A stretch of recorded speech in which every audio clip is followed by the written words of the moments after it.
Africa's Animal Oasis. And now, our feature presentation.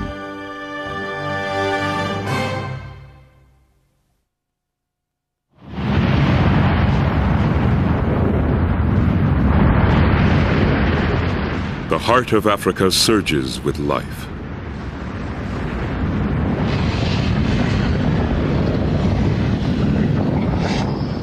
Its red-hot blood explodes onto the surface, piling up forest-clad volcanoes and raising glacier-hewn mountains high.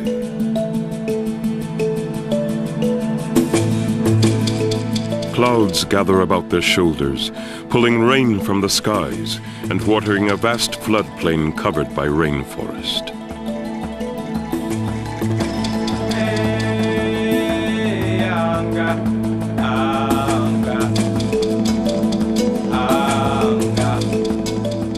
Great chasms yawn where the earth is torn asunder by a great rift.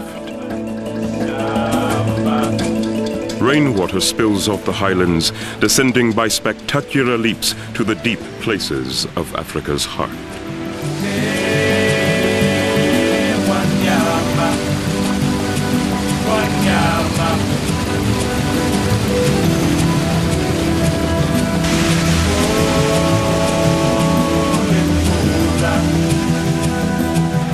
Fresh water plummets into the abyss, forming a string of great lakes, inland seas of majesty and wonder.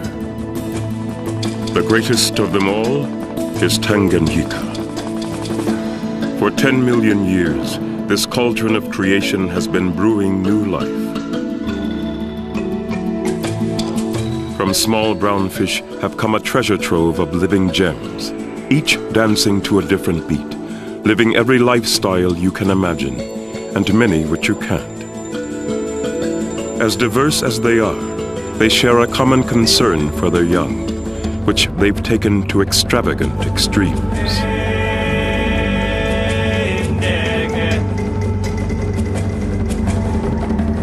They dominate lake life, playing every role, feeding a huge cast of supporting players.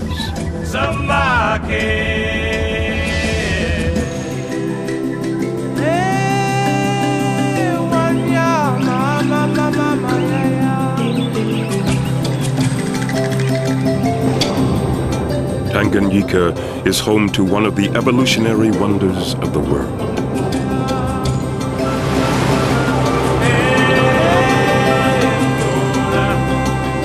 From little fish in deep water have come living jewels of the rift.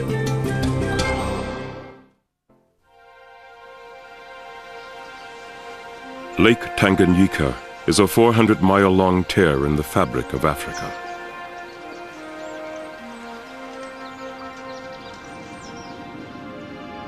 It is a creation of the Great Rift, a system of cracks where the Earth's crust has split. The Great Rift sprawls across Africa's living heart, stretching 3,500 miles along faults where tectonic plates are splitting the continent. Mountains soar where molten rock wells up. Valley floors fall away, creating a necklace of lakes. Tanganyika is the largest of these, forming a border between 4 nations. It's perhaps the oldest and certainly the deepest lake in Africa. The earth yawned and Tanganyika grew. It has slowly filled with sediment, which covers its bottom in a layer nearly 3 miles thick. Still, it is almost a mile deep, but its depths are lifeless, devoid of oxygen and well beyond the reach of light. Only its surface waters, alternately tossed by storms and illuminated by the tropical sun, have been charged with life.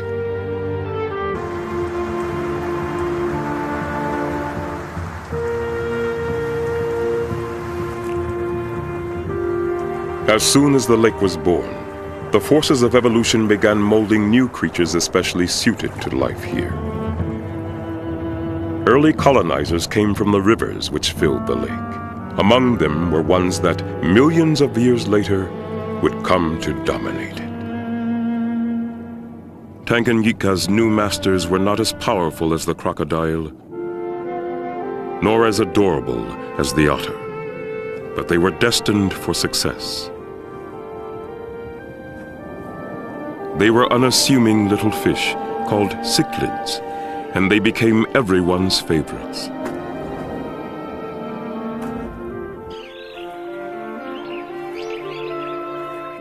Unlikely empire builders, they were little fish with guts and a talent for adaptation. They gave rise to more than 200 species that evolved here.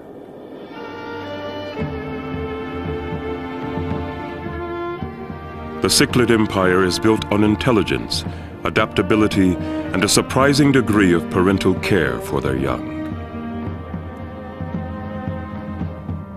No one knows when the first cichlids appeared here, but they found few competitors.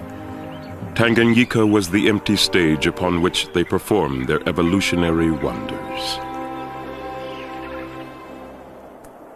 Random mutations provided the raw material out of which new species were fashioned. From simple forebears, more specialized cichlids arose, each with its own way of life. The largest of them all, the emperor cichlid, is as long as your arm, 5,000 times the size of the smallest cichlid, which is no bigger than your thumbnail.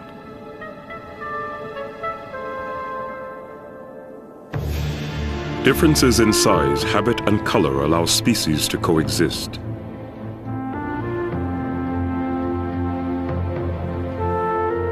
Color is surprisingly important. Cichlids use it to distinguish one species from another. Iridescent hues help females select a mate of the right kind. The importance of color in mate selection may even help to explain how so many species of cichlids could have evolved so quickly. A simple change in color could be the first step in the creation of a new species.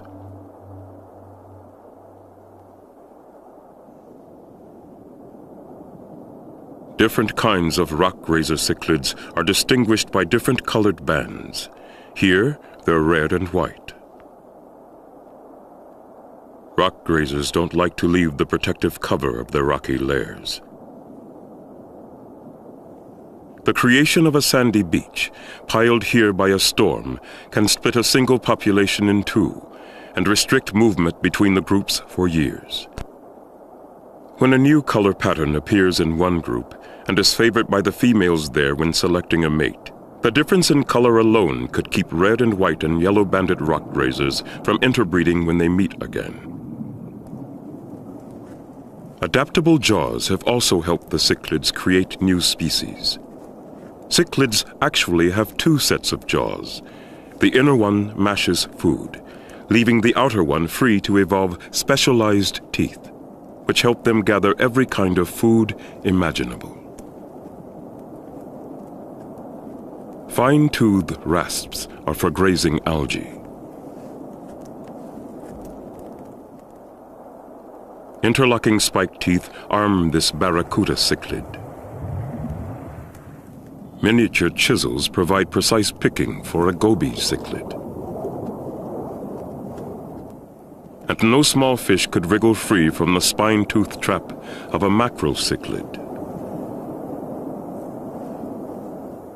But the function of some teeth is hardly to be believed.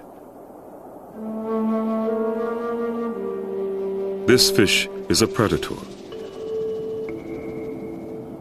Its bold black and white banding mimics the coloration of the species upon which it preys. Still another kind of cichlid.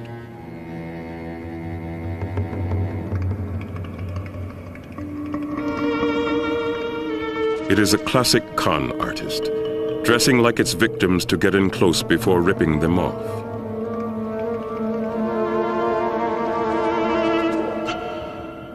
Luckily for the prey, it eats only their scales. It's a sophisticated predator, for its prey is not killed, but merely grazed. The victim's scales will soon grow back and can be grazed again.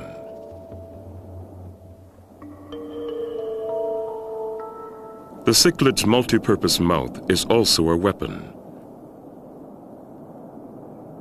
Opponents first size each other up. If one's mouth is smaller, he'll back down without risking injury. But if they're well matched, they'll engage in mouth-to-mouth combat.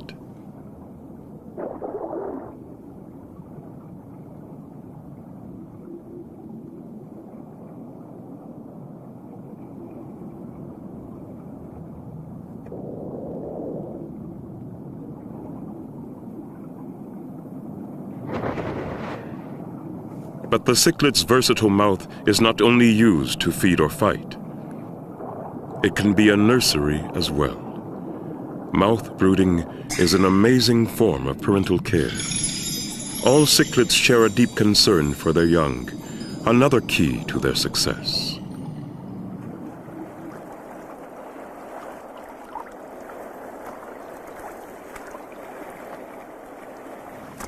A cormorant plunges through Tanganyika's crystalline water. There are so many cichlids here that eat algae, it rarely gets a chance to cloud the lake's liquid vistas.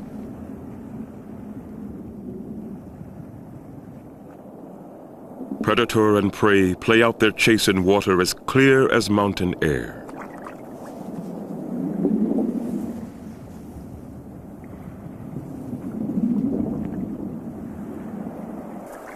Life in the lake is built upon the flock of cichlid species that arose from their generalist ancestors.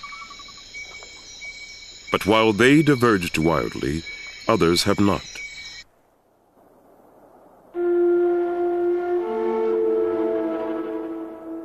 The freshwater puffer has been here just as long as the cichlids, but has remained virtually unchanged. Shellfish are its passion.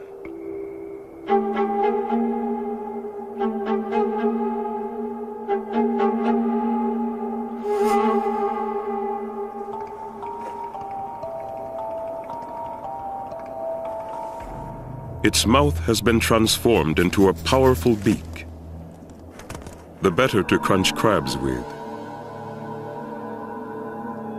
But even with a bite taken out of it, this one fights back.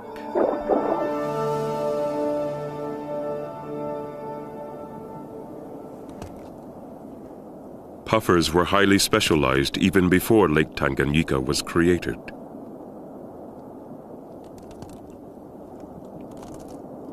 They evolved in the rivers that fed into the new lake. That they've endured so long is testimony to the success of their design. But specialist designs are difficult to change, and they were unsuited to taking over the virgin lake.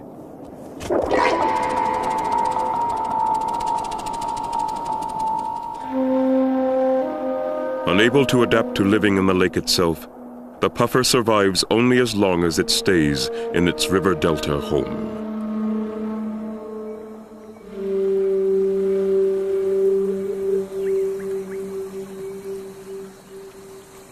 A clawless otter prefers catching crabs to fish, but it finds the slow-moving puffer irresistible.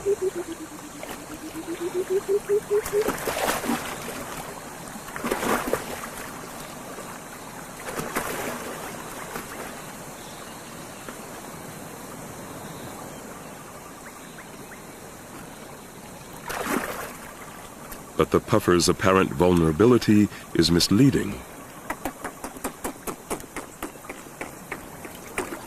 Inflating itself like a balloon makes it much too large to swallow and raises thousands of tiny prickles.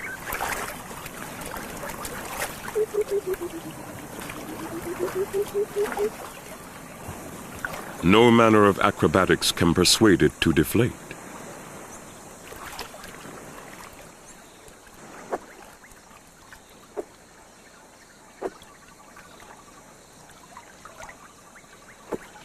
Inflating is another specialized trait, essential to the puffer's survival and to the otter's as well. pufferfish have poisonous gallbladders, which could kill the otter should he eat it.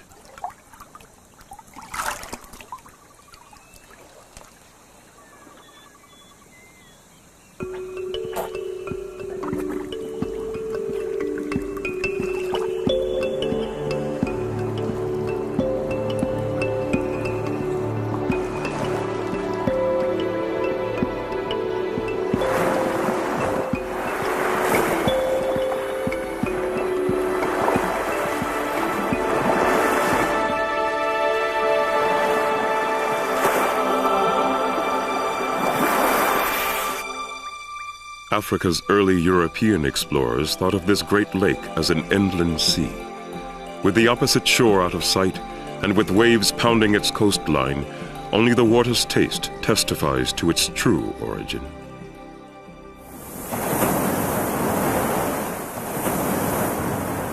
The surf is fresh.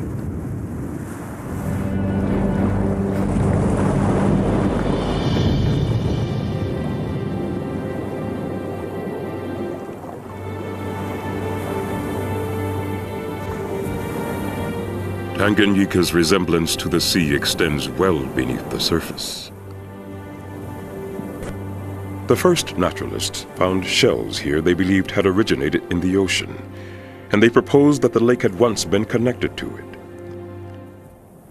Jellyfish, among others, certainly seem to have been spirited here from the sea.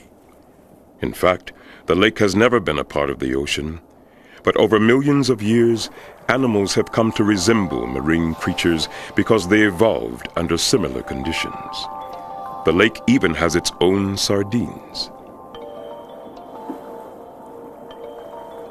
And when they come inshore to spawn, the feast is on.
Terns also feed on the spawning sardines, completing the picture of a landlocked sea.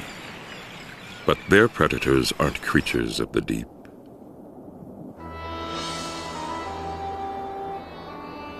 Pythons, though, love the water.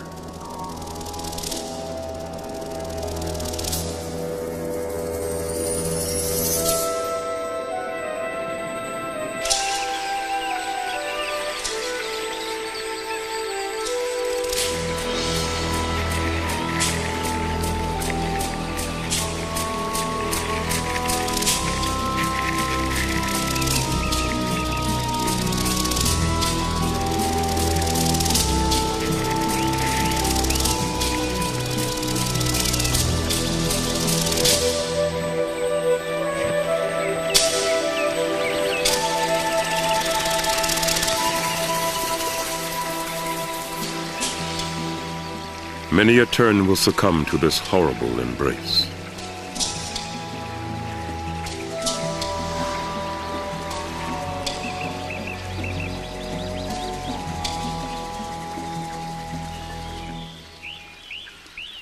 Swallowing that sharp beak may prove as difficult as catching the bird in the first place.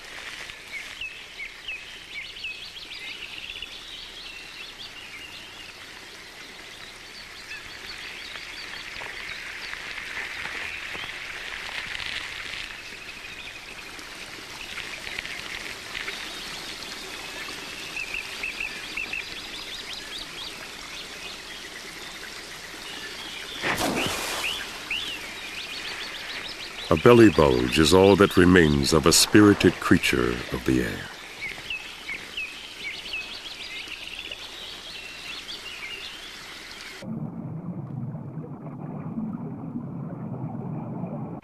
Birds can be efficient predators in their own right. Well, sometimes. A vulture is not really cut out for plucking fish from the waves, but the density of cichlids here is so high, about the same as that of a well-stocked aquarium, that even vultures have been known to try their luck.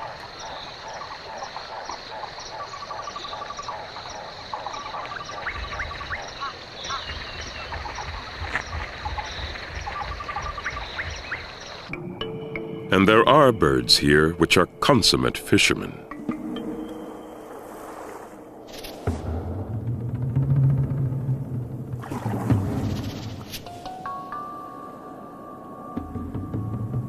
The quicksilver pursuit of the cormorant often ends a cichlid's life. But cichlids are among the most intelligent of fish and are always challenging game.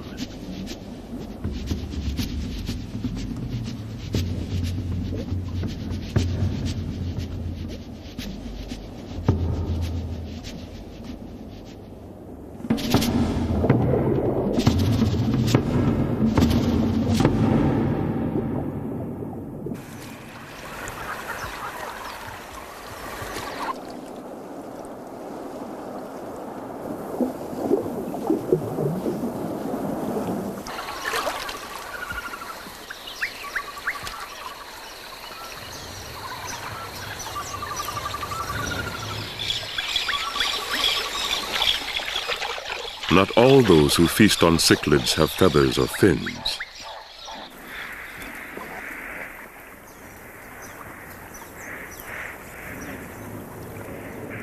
Spot-necked otters dry their luxurious fur coats, rubbing against rocks heated by the tropical sun.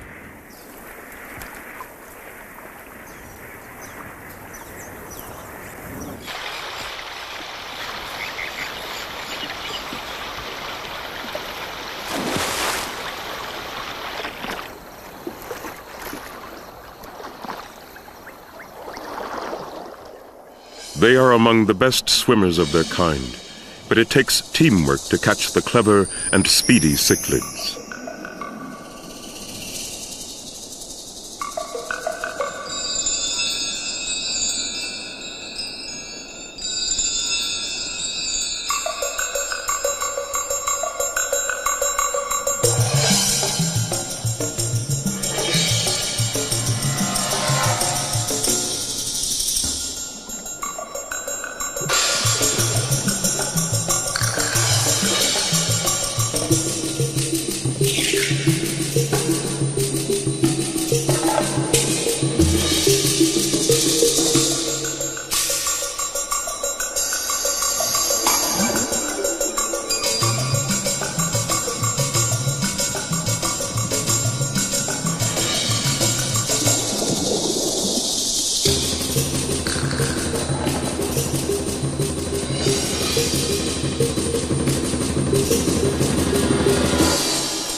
With feet webbed for speed and claws for holding on to their catch, spot-necked otters are well suited for catching cichlids.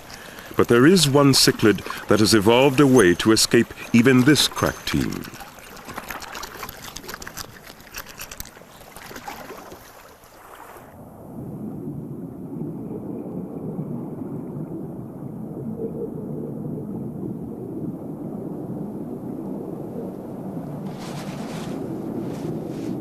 Having narrowly escaped, the cichlid hides in a tiny crevice in a log.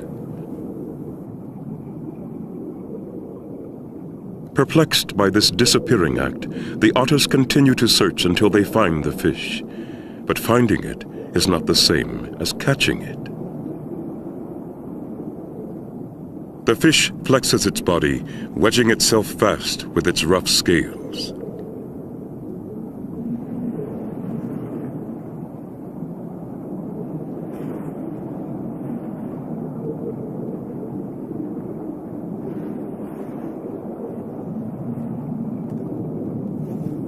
No matter how hard the otters try, they cannot pry it free.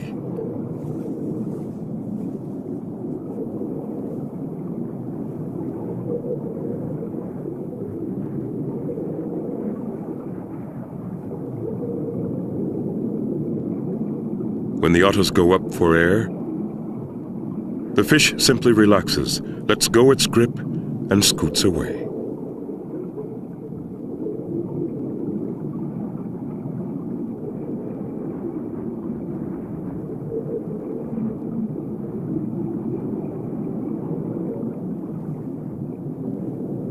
That game is over, but the otter soon spot an emperor cichlid and give chase. But in open water, the emperor easily evades them, and he's too busy to play. He and his mate have come into the shallows to spawn.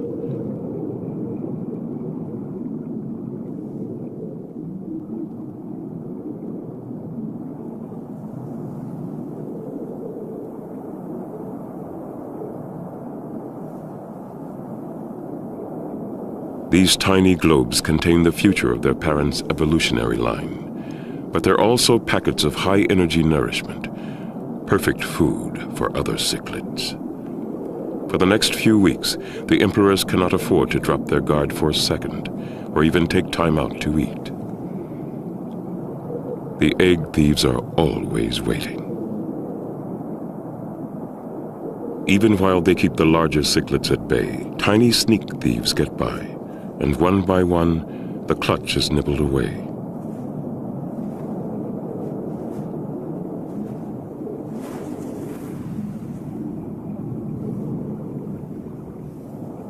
A water beetle's browsing is even more serious. It devours eggs as if popping bubble wrap.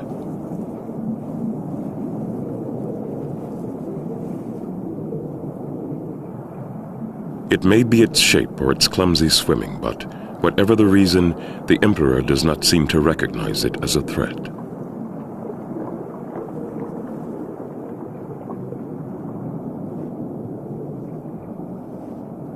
It should be easy for this armored heavyweight to get some cichlid caviar. Weighing in at 15 pounds, the terrapin is 3 times heavier than the parents.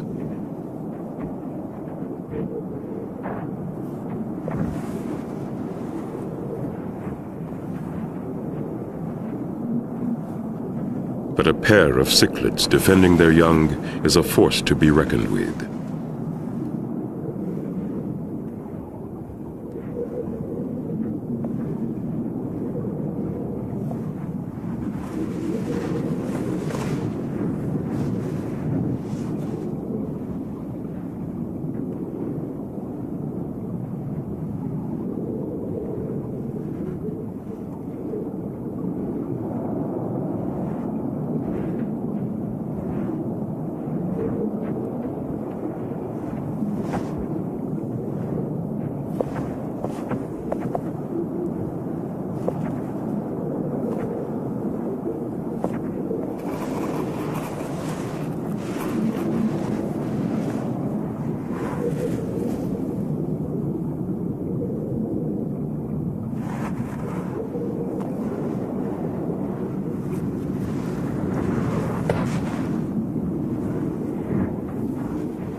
That's enough for the terrapin.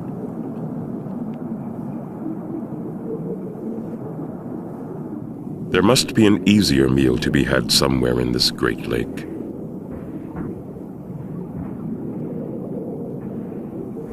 But this is clearly not the terrapin's day.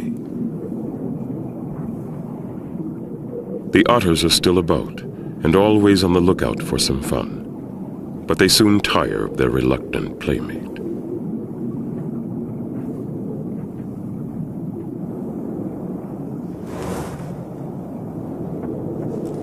Finally, the terrapin's luck has turned. It's found a dead emperor, but even dead, it proves too much to handle.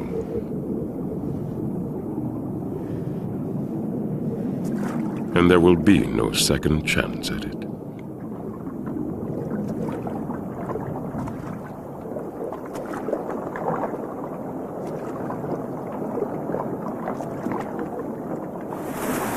An osprey spotted the emperor from on high, but the fish is so heavy that the hawk cannot get airborne with his prize, so it simply swims to high ground.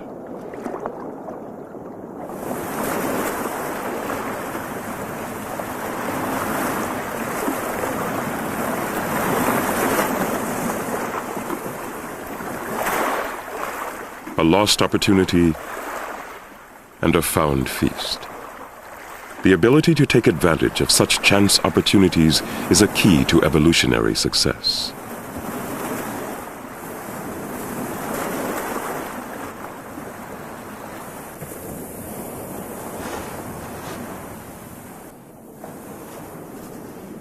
This little snail presents cichlids with just such an opportunity, but only after the snail itself has died.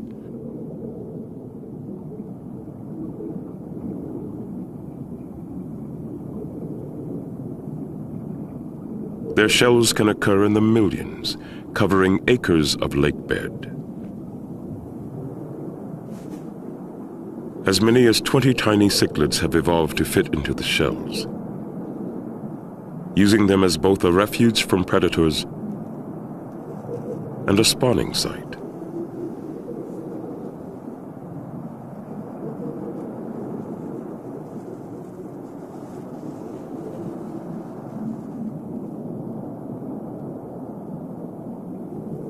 This cichlid is courting. The females of his kind are small enough to fit inside the shells, but the male is far too large. All he can do is squirt his sperm into the entrance.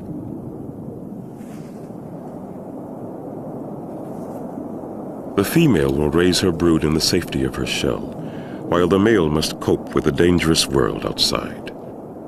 But there is a definite advantage to being so big.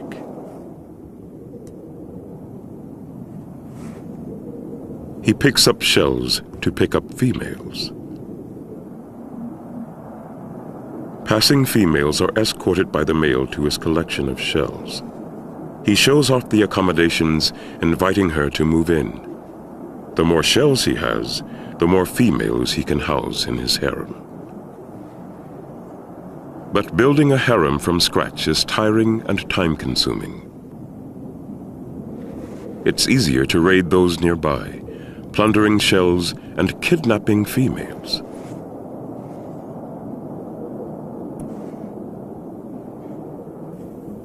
For the many different cichlids who evolved into miniatures, these shells provide a haven.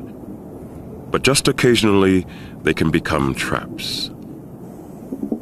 The water cobra has evolved here in Tanganyika alongside the cichlids, and for the first year of its life, it is small enough to get inside the shells. Already, its venom is as potent as an adult's. One bite could kill a human.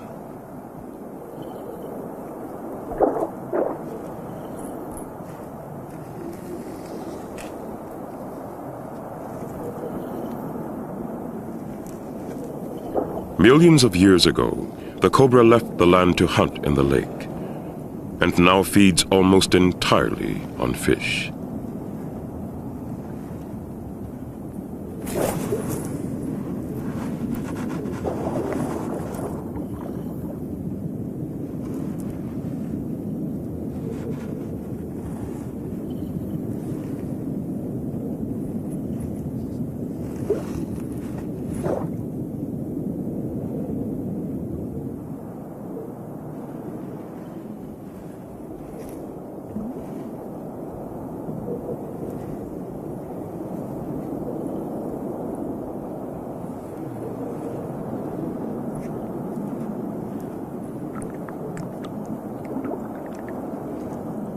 But water cobras are not the most serious threat to this cichlid's harem. He is surrounded, but not by his females. They're tucked inside their shells. His harem is being raided by midget males. While the harem master evolved into a giant, some males of the same species stay tiny and mimic the females. These transvestite dwarves, too puny to collect shells themselves, try to sneak a mating where they can. Ganging together increases their chances. They're so small, they can fit inside the shells and mate the females undisturbed.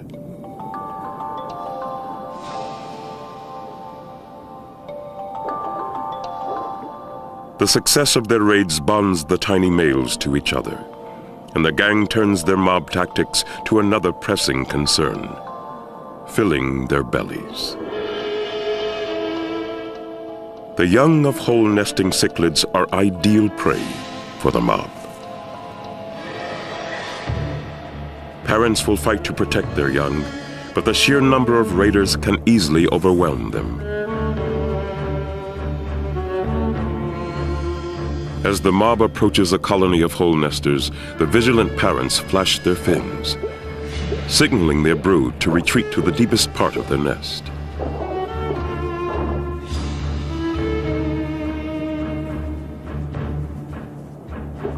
In the middle of the colony, defending parents from all sides keep the raiders on the move. All the mob can do is hit and run.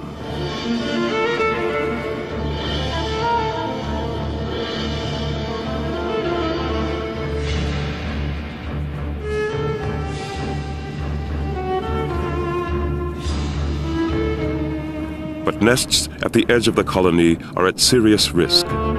A whole brood can be devoured in a matter of seconds.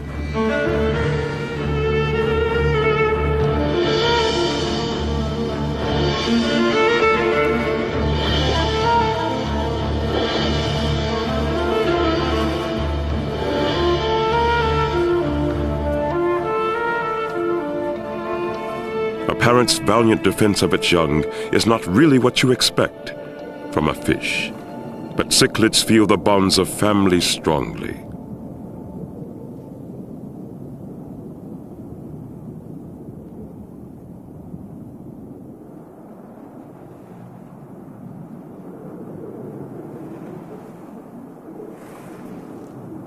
The emperors have stepped up their defense now that their eggs have hatched. But the mob is quick to join forces with other thieves, if it means a chance at an emperor's nest.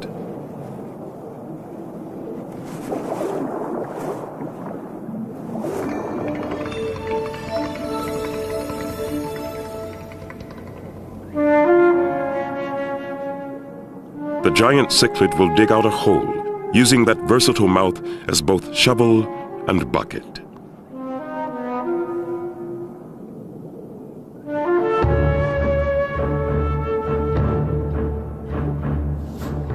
Then it moves its wriggling brood to safety, mouthful by mouthful.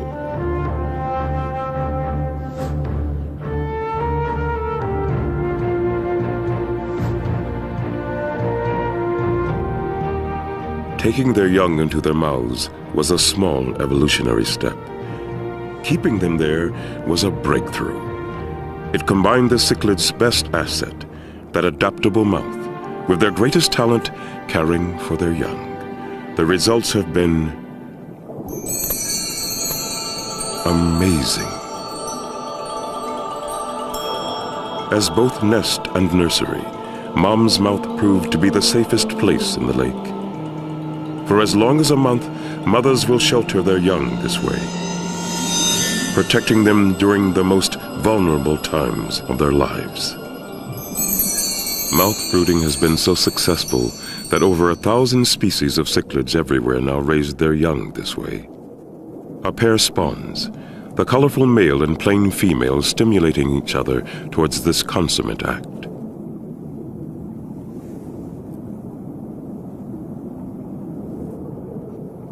As soon as she lays a few eggs, the mother sucks them up. So eager is she to get them into the safety of her mouth, she leaves little time for the male to fertilize them.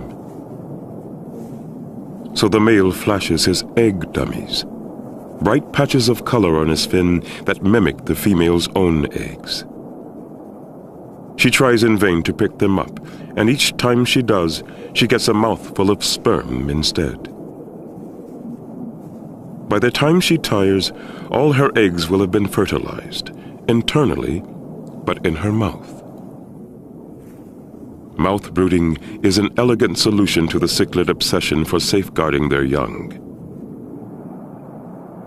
But in the evolutionary arms race, there are always those who try to turn the best laid plans of others to their own benefit. These catfish have evolved into parasites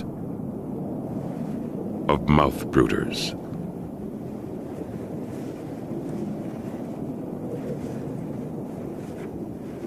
Each time the mouth brooders start to spawn, catfish swarm in to eat their eggs.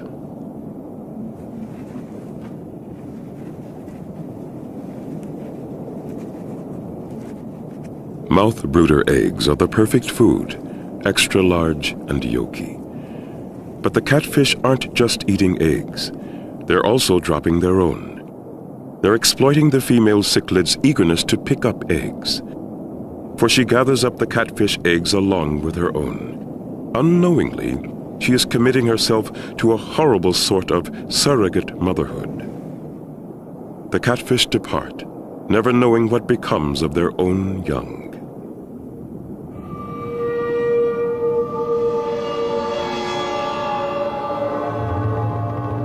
Inside her mouth, the catfish hatch first.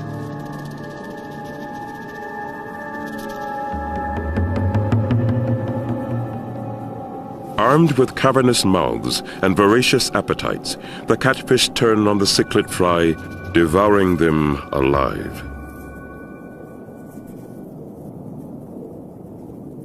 By the time she's ready to release her young, the deceit is complete. All that remain are a few very fat young catfish.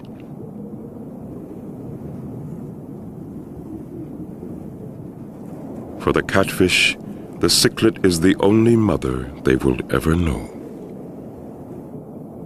The female mouth brooder also fails to recognize the switch.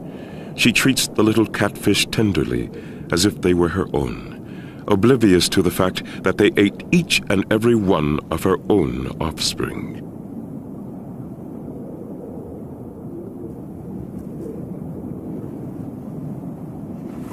She scoops them up to protect them at the first hint of danger.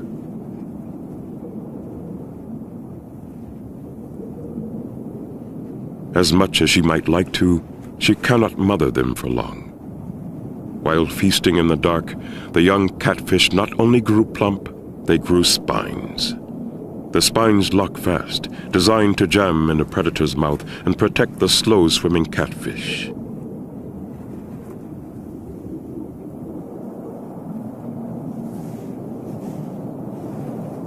Even at this age, the spines prevent the young catfish from becoming morsels for the mob.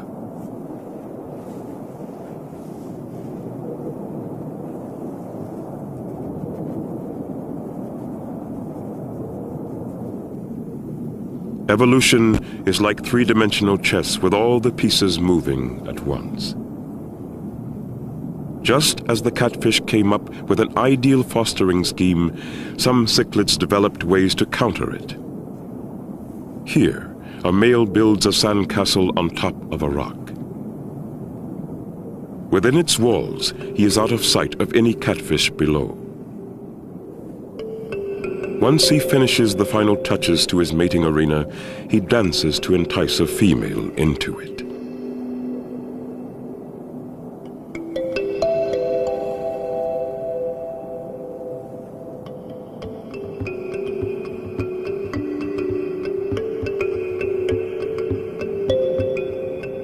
As they circle in a mating dance, the female releases her eggs. The male swirls his sperm down into the bowl-like depression as the female picks the eggs up. By mouth brooding, cichlids give their eggs and tiny fry a head start in life. Crabs here have evolved to do much the same. In Lake Tanganyika, anything a parent can do to delay its infant's entry into this predatory world is beneficial.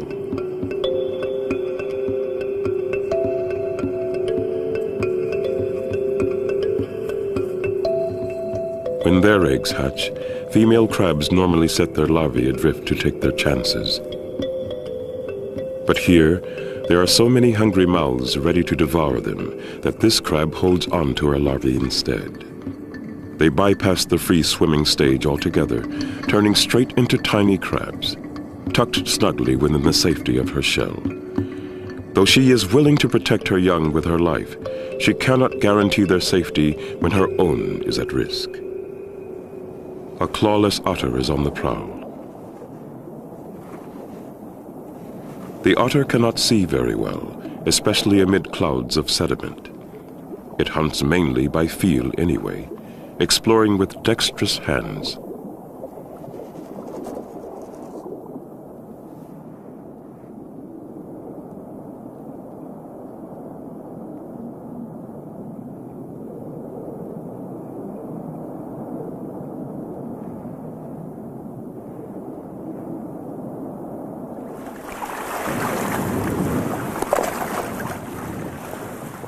To catch and manipulate prey, sensitive fingers are matched against flexible thumbs.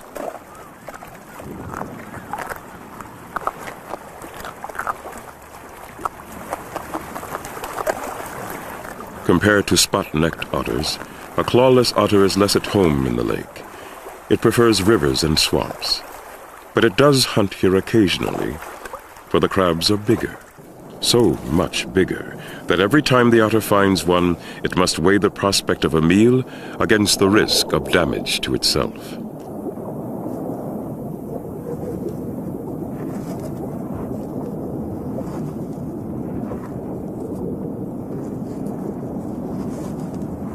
In nature, any course of action entails some risk.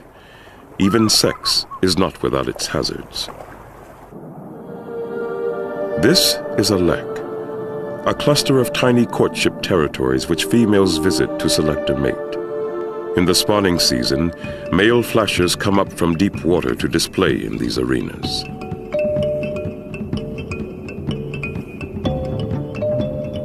It's like Muscle Beach, as the males show off their pectorals and pelvic fins. They display to attract females and impress neighboring males.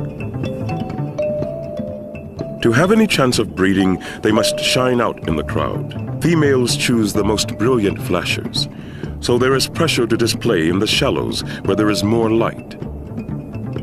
The males flutter on their sides to reflect the light and to catch a female's eye. But it's an evolutionary gamble. Often, it's not just a female's attention that is caught.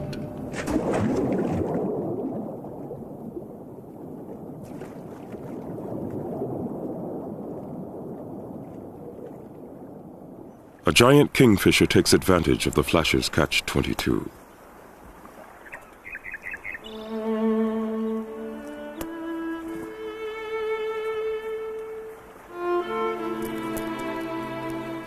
Move and counter-move. Evolution is a game of survival. A creative force that enlivens Tanganyika's crystalline waters.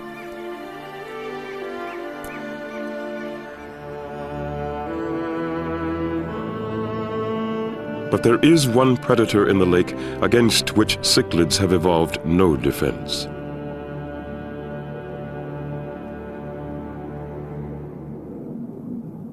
With feeble fins, bilious skin, and piggy eyes, it's not much of a looker. But in its own way, it's stunning. It's an electric catfish. It uses its muscle power not for speed, but to generate electricity. It needs to get in close to knock out its prey. Each time it convulses, it delivers a shock.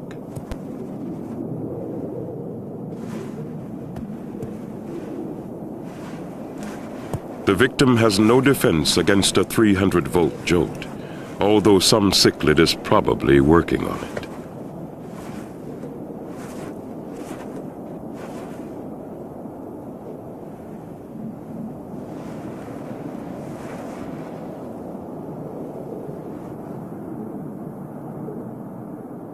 The electric catfish has little fear of predators itself.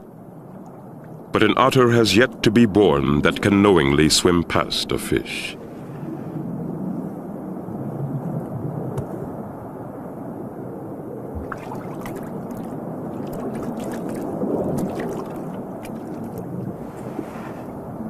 What looked like a meal turns out to be a course of shock therapy.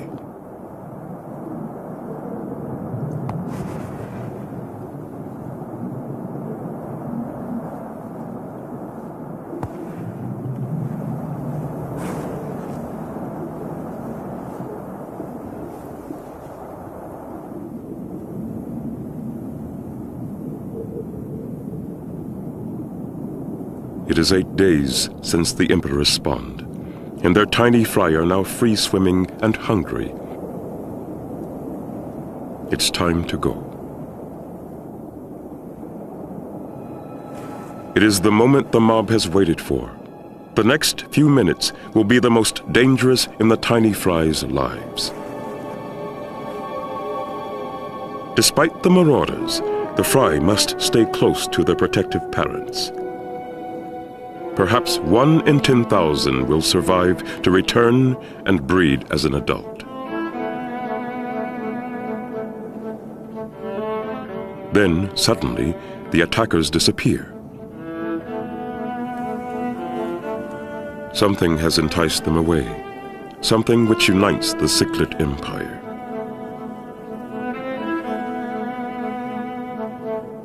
The emperors watch as the schools of cichlids gather, awaiting the coming feast.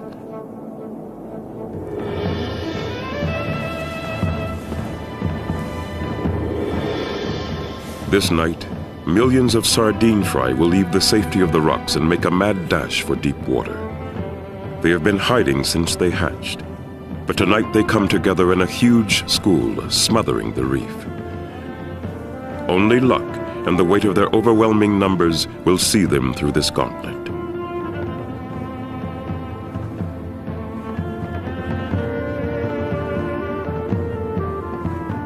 However specialized cichlids have become in the past 10 million years, for an hour it is forgotten. They all revert to the habits of their opportunist ancestors, which colonized the lake so long ago.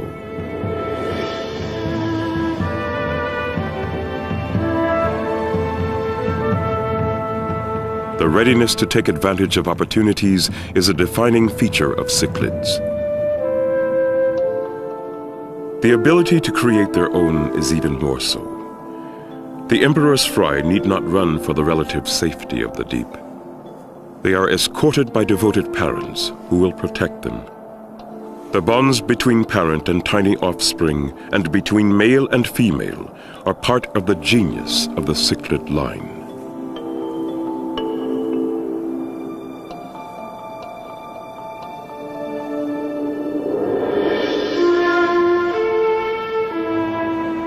Lake Tanganyika, jewel of the rift, is as deep and blue as the African sky. Beneath its waves hide its living gems. Blessed with a talent for adaptation and capable of extraordinary parental care, these little fish are doing what their ancestors did millions of years ago. They are gambling for immortality. They are the latest chapter in an ancient saga. The next generation of little fish in deep water.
We hope you have enjoyed this presentation from the National Geographic Video Library.